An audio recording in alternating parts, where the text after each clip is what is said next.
15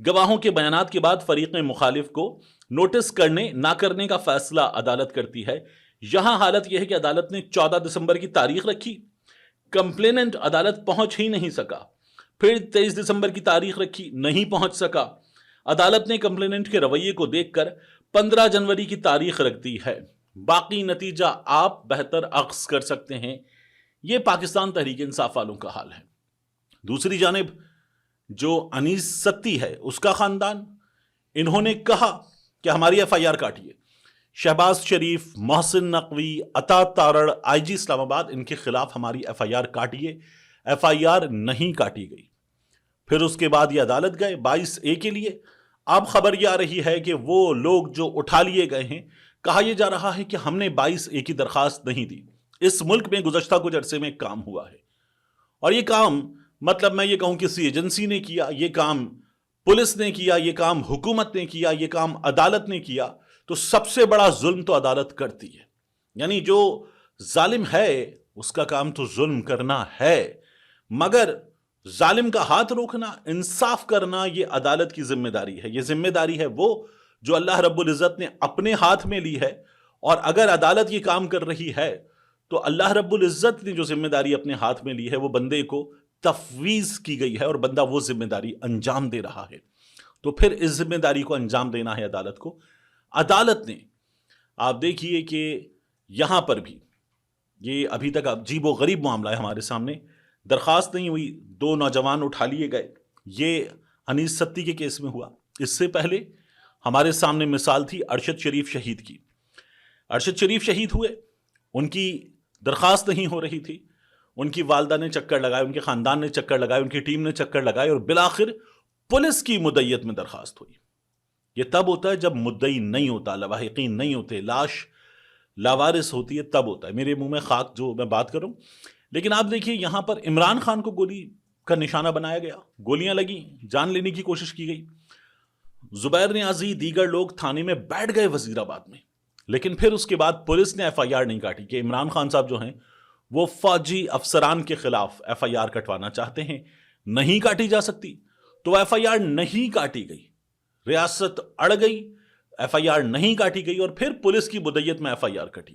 یہ ظلم اس وقت بھی ہوا، اور اب بھی ہمیں ایسا ہی نظر آ رہا ہے کہ پولیس منع کرے۔ پولیس والا کون ہوتا ہے کہ شہباز شریف کے خلاف ایف آئی آر نہیں ہوگی، یا فلاں فوجی افسر کے خلاف ایف آئی آر نہیں ہوگی؟ پولیس کا کام ہے کہ یہ جو ایف آئی آر ہو رہی ہے، قتل کی ایف آئی آر ہے، اقدام قتل کی ایف آئی آر ہے، تو ایف آئی آر کاٹیے۔ ایف آئی آر نہیں ہوتی، ہم پولیس کو کیا روئیں؟ ارشد شریف کے کیس میں عمر عطا بندیال کے سامنے ارشد شریف کی والدہ درخواست لے کر بیٹھی تھیں، فوجی افسران کے نام تھے کہ ان کے خلاف ایف آئی آر چاہتی ہوں میں کہ ہو، لیکن عدالت نے ککھ نہیں کیا، اور اس کے بعد پولیس نے اپنی مدعیت میں، سرکار کی مدعیت میں ایف آئی آر کاٹ دی۔ یہ ہم نے رویہ دیکھا ہے۔ اب اس کے بعد آپ کے سامنے میں ایک اور چیز رکھوں کہ ان مذاکرات میں کون کون نہیں آیا۔ علی امین گنڈاپور نہیں آئے۔ کہا یہ جا رہا ہے کہ علی امین گنڈاپور نے مخالفت کر دی، اپنی جماعت کے لوگوں کے درمیان جب بات چیت ہو رہی تھی تو گنڈاپور صاحب نے مخالفت کر دی۔ پاکستان تحریک انصاف کے اہم ترین لوگوں میں سے ایک صاحب سے کچھ مزید معلومات ملنا باقی ہے، میں آپ کے سامنے رکھوں گا پھر وہ معلومات۔ تو گنڈاپور صاحب اس حکومت کی کمیٹی سے مذاکرات پر آمادہ نہیں ہیں۔ کمیٹی میں 10 نام ایسے ہو سکتے ہیں جن پر ہمارا بھی اختلاف ہو، یعنی یہاں جو نام ہیں سامنے 7 نام، ان پر اختلاف ہو سکتا ہے۔ تو مجھے ظاہر ہے کہ میں نے آپ کو بتایا تھا ان کا پوسٹ مارٹم اپنی رائے کے مطابق کر کے کہ میری رائے میں یہ کمیٹی کیسی ہے، لیکن کمیٹی جب بن رہی ہے، مذاکرات ہو رہے ہیں، تو جب آپ ڈی چوک میں بھی جا رہے تھے تو آپ کو کرنا کیا تھا؟ آپ جا کے ڈی چوک پر بیٹھ جاتے، بہت بڑا آپ کے ساتھ کراؤڈ ہوتا، اس کراؤڈ کی طاقت سے آپ اپنے مطالبات منواتے اور کہتے آؤ ہم سے بات کرو، ہم سے مذاکرات کرو۔ تو مذاکرات تو تب بھی کرنے تھے۔ اب مذاکرات کا آغاز ہوا، گنڈاپور صاحب ناراض ہیں، مذاکرات میں شامل نہیں ہوئے۔ پھر یہاں پر عمر ایوب صاحب، وہ ایک عدالت میں موجود تھے، عمر ایوب صاحب شامل نہیں ہوئے۔ پاکستان تحریک انصاف کی جانب سے ہمارے سامنے کیا آیا کہ علامہ راجہ ناصر عباس شامل ہوئے، صاحبزادہ حامد رضا شامل ہوئے، اسد قیصر صاحب شامل ہوئے۔ پاکستان تحریک انصاف نے اپنے مطالبات رکھے۔ اس کے بعد ہوا یہ کہ ہم نے دیکھا شیخ وقاص اکرم آئے، انہوں نے جو باتیں بتائیں آ کر، وہ باتیں آج پہلی بار ایک چیز ہوئی کہ ہم نے دیکھا پاکستان تحریک انصاف کے لوگوں کو وہ ٹی وی پہ نظر آئے۔ یہ ایک لمبے عرصے کے بعد ہوا ہے. تو یہ بھی شاید سی بی ایمز حکومت کی جانب سے اس سلسلے میں آگے بڑھنا یہ اس کی ایک کڑی ہے. اور ہمیں شیخ وقاص اکرم نظر آئے, کچھ کوریج ہوئی پاکستان تحریک انصاف کی, اور ان کے مطالبات پر بات آگے ہوگی. ظاہر ہے کہ جب یہ مطالبات رکھے جائیں گے تو بات ہوگی. اب 2 جنوری کو ان مذاکرات کا اگلا دور ہوگا. کہا یہ جا رہا ہے کہ جو مطالبات سامنے ہیں, یعنی کہ انڈر ٹرائل سیاسی قیدیوں کو رہا کیا جائے, تو یہ انڈر ٹرائل سیاسی قیدی رہا کیے جائیں گے یا نہیں, یہ جو حکومت کی کمیٹی ہے اس کے ہاتھ میں تو نہیں ہے.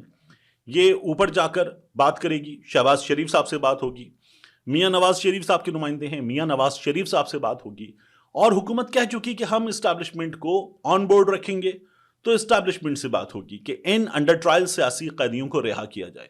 تو یہ تب بات ہوگی. اس کے بعد کوئی جواب دے سکتے ہیں یا نہیں دے سکتے, 2 جنوری کو ہوگا, معاملہ آگے بڑھے گا. اسی طرح سے 9 مئی پر 26 نومبر پر جوڈیشل کمیشن کا قیام, اس سلسلے میں پاکستان تحریک انصاف ڈٹی ہوئی ہے کہ یہ مطالبہ بھی پورا کیا جائے. کیا یہ مطالبہ پورا ہو سکتا ہے؟ میری رائے یہ ہے کہ اس وقت جس انداز میں یہ کیسز چلائے گئے ہیں, جس انداز میں چیزیں ہو رہی ہیں, جس انداز میں 26 نومبر انجام دیا گیا ہے, پاکستان تحریک انصاف کو اس معاملے پر اور زیادہ ٹرک کی بتی کے پیچھے لگایا جائے گا. 2 جنوری ہے, پھر اس کے بعد اگلی تاریخ آئے گی. یہ مذاکرات جس طرح 26ویں آئینی ترمیم کے سلسلے میں مذاکرات ہو رہے تھے نا, دن میں 2 3 بار مذاکرات, چلو فضل الرحمان کے پاس چلتے ہیں, چلو اڈیالہ چلتے ہیں, چلو مذاکرات کرتے ہیں, چلو اٹھتے ہیں, واپس بیٹھتے ہیں, مذاکرات جاری رکھتے ہیں, وہ سلسلہ نہیں ہے. مذاکرات سے اٹھتے ہیں, جا کے ملاقات کرتے ہیں, واپس مذاکرات میں آ کے بیٹھتے ہیں. تو یہ اس وقت سیاسی قیدیوں کا معاملہ ہے, یہ لوگوں کی جان گئی ہے اس کا معاملہ ہے, 26ویں آئینی ترمیم سے بڑا معاملہ ہے. لیکن حکومت کو 26ویں آئینی ترمیم کے لیے کہیں سے پریشر تھا, تو حکومت سب کچھ فوری کرنے پر آمادہ تھی.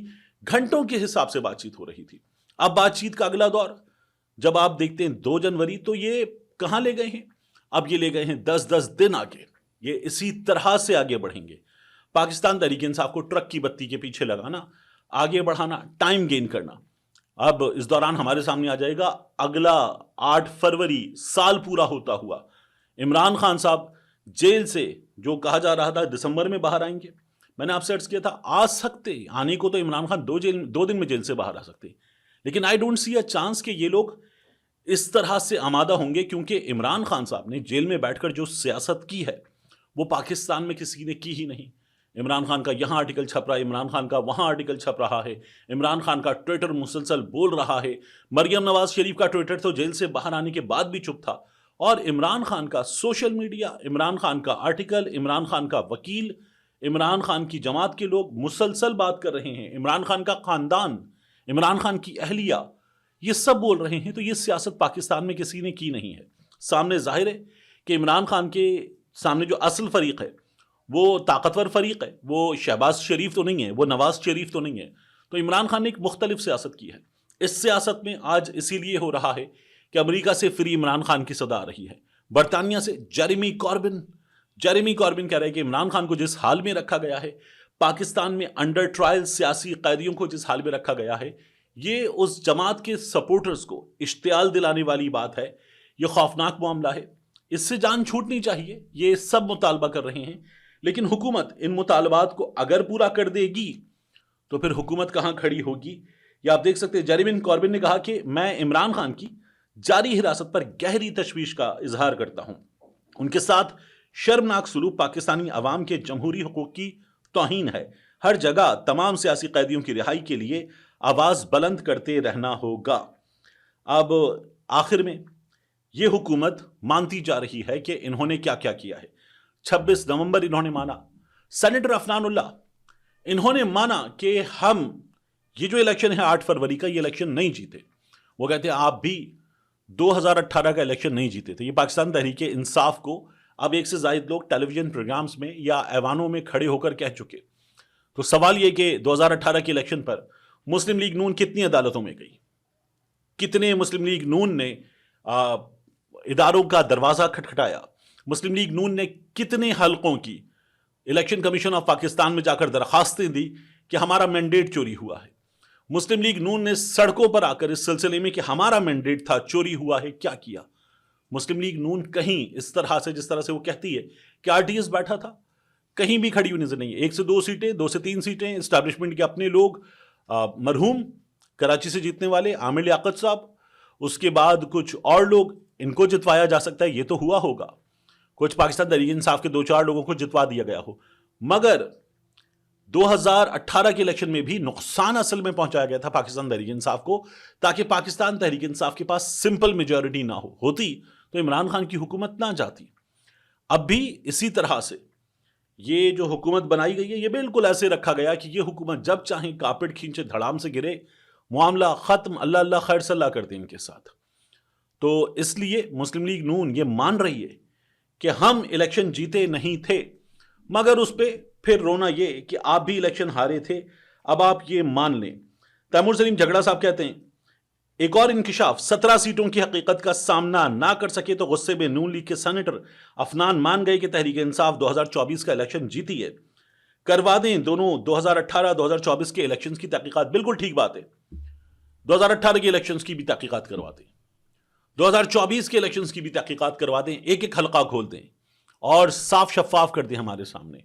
اور ساتھ میں 2018 کے الیکشن جس نے چوری کی تھے حکومت میں ہیں، وہ جنرل باجوہ ہو، جنرل فیض حمید ہو، اسٹیبلشمنٹ کے کردار ہوں، اس وقت کا الیکشن کمیشن ہو، پاکستان تحریک انصاف کے لوگ ہوں، سزائیں دیں ان کو، ان کے انجام تک پہنچائیں۔ اور 2024 کا الیکشن جس نے اس کو چوری کرنے میں کردار ادا کیا ہے، اسٹیبلشمنٹ کے لوگ ہیں، سکندر سلطان راجہ ہے، سیاسی لوگ ہیں، ان کو ان کے کیے کی سزا دیں، ان کے انجام تک پہنچائیں۔ یہ ہوتا ہے آزاد جمہوری ریاستوں میں، وگرنہ یہ جو باتیں ہیں یہ محض باتیں ہیں۔ یہ لوگ تو باقاعدہ طور پر الیکشن چوری کرنے کے بعد ریٹائرڈ ججز کو لا کر خود بیٹھ گئے کہ ٹرائیبیونل بھی ہمارا ہوگا۔ ایسے کبھی بھی معاملات آگے بڑھتے نہیں ہیں۔ یہ الیکشن میں اور اس کے بعد سیاست میں، حکومت میں مذاکرات بھی اسی طرح کے چاہتے ہیں اور اسی طرح سے وقت ضائع کرنا جانتے ہیں۔ ملتے ہیں انشاءاللہ آپ سے اگلی ویڈیو میں۔